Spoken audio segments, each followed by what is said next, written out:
के एक दूसरे की बात सुनोगी।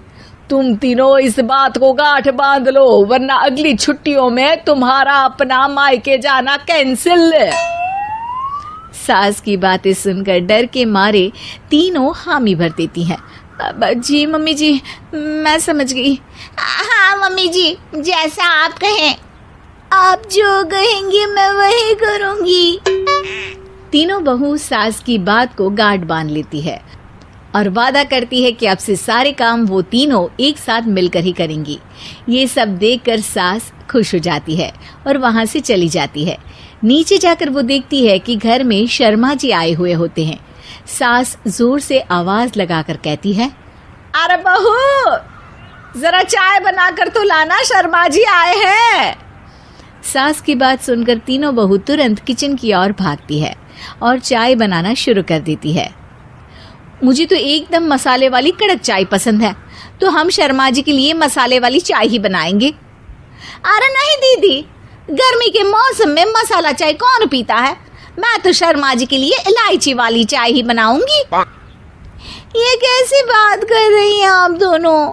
मेरी मम्मी ने सिखाया है कि मेहमान को ज्यादा दूध और शक्कर वाली चाय देनी चाहिए, वरना वो घर वालों को कंजूस समझते हैं।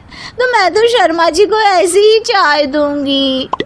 तीनों बहुएं अपने अपने तरीके से चाय में शक्कर, मसाला, पत्ती सब डाल देती है।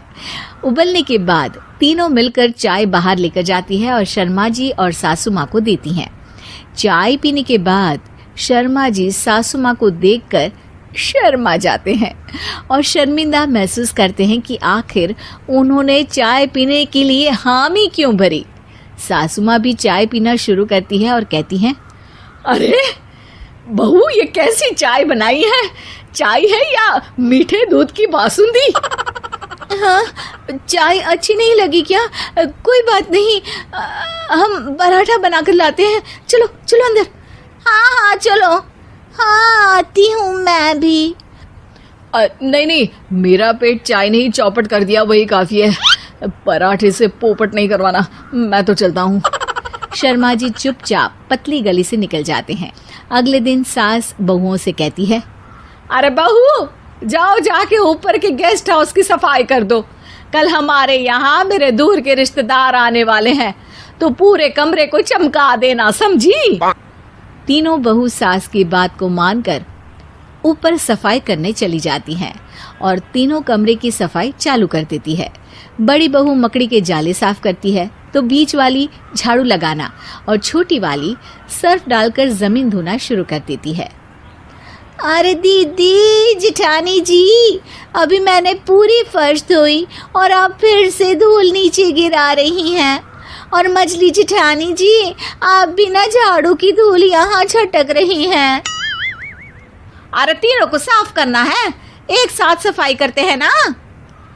अरे वही तो, हम साथ साथ हैं, घर साफ साफ है।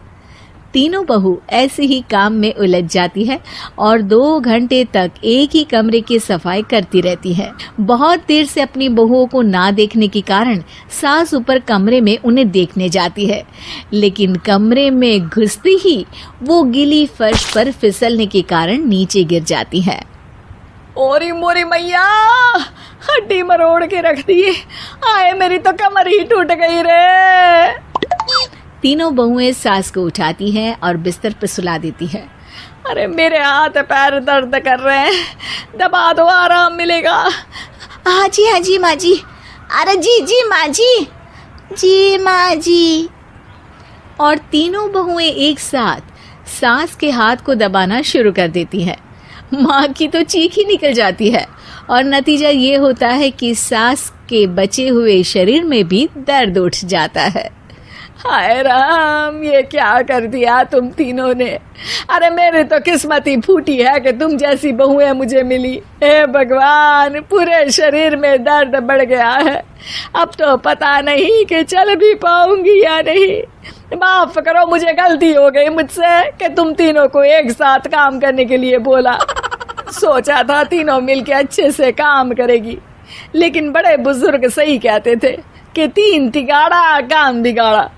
तुम लोगों ने ये बात ना आज साबित करके दिखा दी। तुम तीनों को तो समझाना यानी मानो भैंस के आगे बीन बजाना है। तुम्हें अकेले अकेले काम करना है ना, तो अब से तुम अकेले ही अपना अपना काम करो। तीनों बहुएं वहां से जाने लगती है। अरे कहाँ जा रही हो? आप ही ने तो कहा कि अपना अपना काम करो, तो मुझे मुल्तानी मिट्टी लगानी है। अरे मुझे भी तो नेल पॉलिश लगानी है। मुझे ना मेहंदी लगानी है। सास अपना सर पीट लेती है और कहती है, अरे मुझे भी लगाना है कुछ। क्या माँ जी? क्या माँ जी? क्या माँ जी? तुम्हारे घर वालों को फोन तुम्हारी हरकतें बताने के लिए।